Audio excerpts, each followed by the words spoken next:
Hi வணக்கம். இந்த பஞ்சாபி துணியில் தான் இந்த மாடலில் தைக்க போகிறேன். நார்மலாக இதில் 2 மீட்டர் துணி தான், ஆனால் காணும் இந்த லேஸும் வைக்க போகிறேன். அதில் கோட் லேஸ் வரபடியாக வடிவாக இருக்கும். இப்போ இந்த 2 துணியும் பாருங்கள், 2ஆம் அடிச்சிருக்கு. அந்த 2ஆம் அடித்ததை அப்படியே எடுக்க போகிறேன்.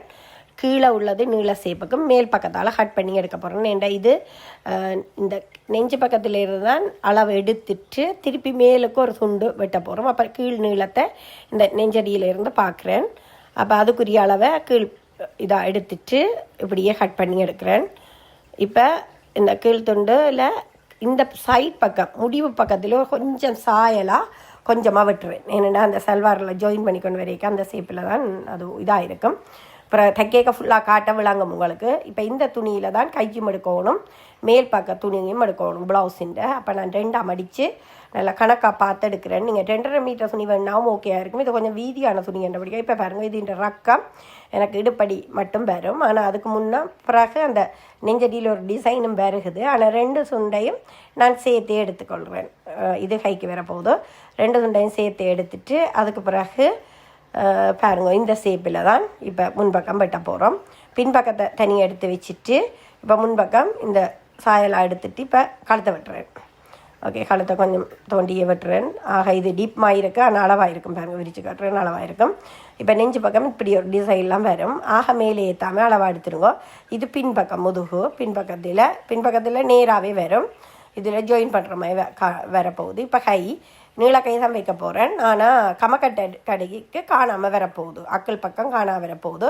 என்னென்னா இங்கே பாருங்கள், ஒடுங்கலாக இருக்குது. ஆனால் எனக்கு நீளத்துக்கு இந்த ஷேப் சரி. ஆனால் ஜாயின் பண்ண போகிறேன், கமக்கட்டடி இந்த அக்கல் பக்கம் ஜாயின் பண்ண போகிறேன். 4 துண்டு எடுத்து ஜாயின் பண்ணி விட்டோம்னா சரி. அதோட லைனிங்கை வச்சு தைக்க போகிறேன். கைக்கு இதுக்கு லைனிங் வைக்கல, இந்த மேல் ப்ளவுஸ் துணிக்கு தான் வைக்க போகிறேன். கீழ்ப்பக்க துணிக்கும் நான் வைக்கல, நீங்கள் வைக்கலாம். கொஞ்சம் ஃப்ரீல் வரைக்கும் ஓகேயா இருக்கும், வைக்கலாம். ஆனால் வச்சா இன்னும் மொத்தமாக இருக்கும். இந்த இது உள்ளதுக்கே மொத்தம் மாதிரி தெரியும். அப்போ அதால் நான் லைனிங் வைக்காமே தைக்க போகிறேன். மேல் ப்ளவுஸுக்கு மட்டும் வைக்க போகிறேன். இதை கரெக்டாக அளந்து 2 பக்கத்துக்கும் சேர்த்து லைனிங்கை வெட்டுவோம். ஆனால் தனித்தனியாக வச்சு வெட்ட வேணும்.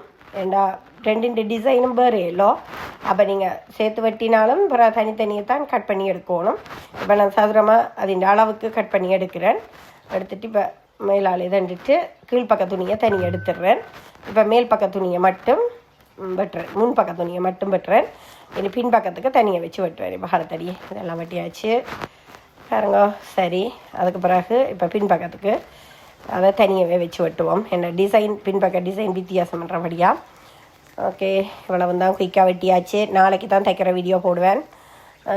இதே மாதிரி தைச்சி நீங்களும் பாருங்கோ, பிரியோசனமாக இருக்குமென்னு நினைக்கிறேன். வெட்டுங்கோ, இரவே வெட்டிடுங்கோ. நாளைக்கு நான் தையல் போட்டால் பிறகு நீங்களும் தையுங்கோ. பாய்.